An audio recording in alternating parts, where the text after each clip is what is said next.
Morning guys. Lutuin natin ngayon na ang fried chicken tsaka pakbet.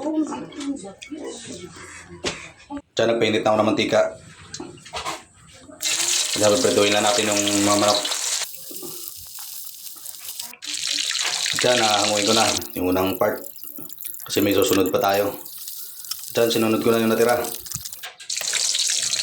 At ayan, nahango ko na rin. Tapos mag-iano lang tayo, paprito lang tayo ng tuyo guys, pang pakbet. At dyan, nag-isa lang ako ng bawang, tsaka sibuyas.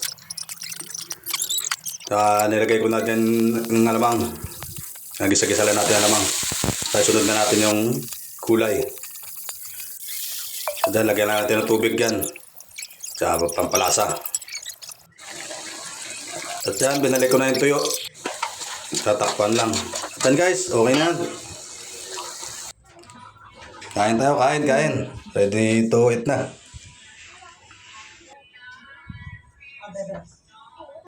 Ready guys. Ito na, titikim na tayo.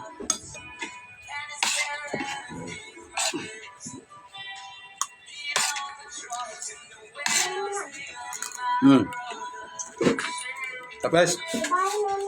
At nira ng manok.